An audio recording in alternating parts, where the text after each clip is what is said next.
My boyfriend of 5 years told me he wanted to spend forever on a farm with our future kids. But then he sat back and watched me pack my entire life into cardboard boxes, rather than sign what he calls a meaningless piece of paper. He spent 12 months in therapy claiming he didn't understand the concept of marriage, then took me to get my ring size just to keep me quiet for another year. And now I'm realizing he was willing to let the so-called love of his life walk away over something he claims is nothing, but treats like a death warrant. We started with such a clear vision on our very first date. I was 22, full of hope and a clear list of what I wanted from life, and when the topic of marriage came up over coffee, he looked me in the eye, smiled that charming, disarming smile, and said he was open to it. But 5 years later, that memory feels like the first lie in a long, elaborate con designed to steal my 20s. By year 3, when he finally asked me to move in, I thought we were building our foundation, but instead the air in our apartment started to feel heavy with the questions I wasn't allowed to ask, because every time I brought up a timeline for our future, he suddenly needed time.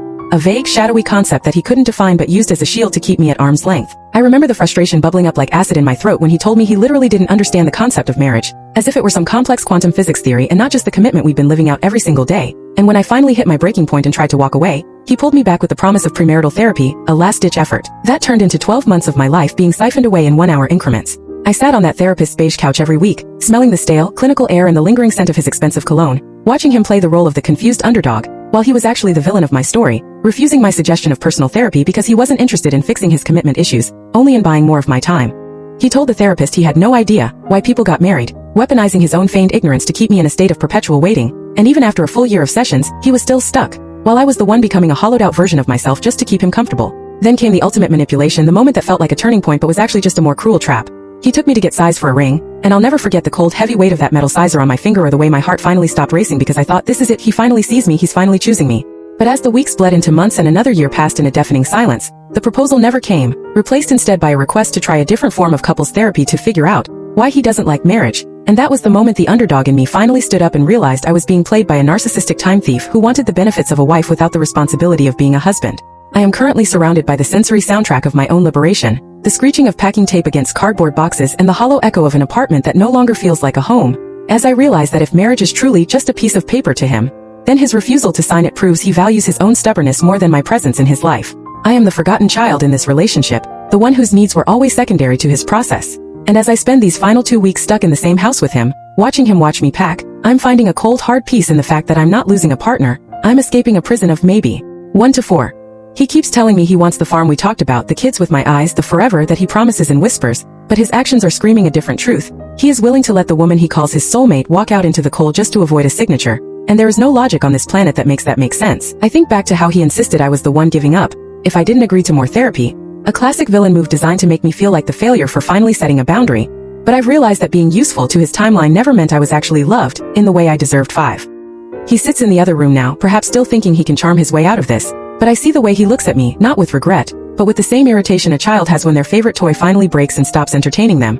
I've lived through the other one phase of my life, the one who was boring, older, and worked all the time just to fund a life for someone who didn't respect me, and I'm done. 6. Every taped box is a brick in the wall I'm building between his gaslighting and my future, and while the silence in this house is deafening, it's better than the sound of his excuses. I am reclaiming the story of my 20s that he tried to copyright for himself, and as I head toward a future where I don't have to beg for a commitment, I'm finally the one who has figured it out. 7. He can keep his theories, his meaningless paper, and his empty farm, but he won't keep me, and as the door clicks shut behind me for the last time next month, I won't be looking back at the man I loved. I'll be looking forward at the woman who finally chose herself, and that is the most satisfying resolution I could ever ask for. This entire experience has been a masterclass in how someone can use time as a weapon, dragging you through 12 months of clinical observation just to conclude that they still don't understand basic human commitment. But the truth is he understood perfectly, he just didn't think I was worth the effort of the paperwork. I see him now, asking what's for dinner as if my world isn't packed in bubble wrap around his feet, and it confirms everything I feared. I was never his partner, I was his convenience.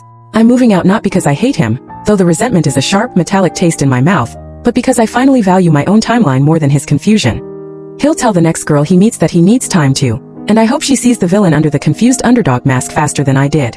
I'm stuck here for 14 more days, breathing in the dust of 5 years of wasted potential, but each sunset brings me closer to a life where my yes actually means something. He says I'm being difficult for not wanting to stay and be a permanent girlfriend on his pretend farm, but I'd rather be difficult and alone than easy and invisible. I'm finding closure in the screech of the tape and the empty shelves, realizing that the most meaningless thing in this house wasn't the marriage license, it was his promise. I'm leaving the version of myself that thought 5 years of loyalty could buy a single ounce of honesty from a narcissist, and as I walk out that door, I'm not just leaving a house, I'm leaving the prison of a future that was never going to happen. I am the hero of my own story now, And the ending isn't a wedding. It's the silence of a man who realized too late that you can't keep a woman who finally knows her worth. I'm figuring it out just like the notes always said. But this time I'm figuring out that I am enough all on my own. He can stay in this empty apartment with his meaningless logic, but I am taking the love I gave him and giving it back to myself. And that is the sweetest revenge I can imagine.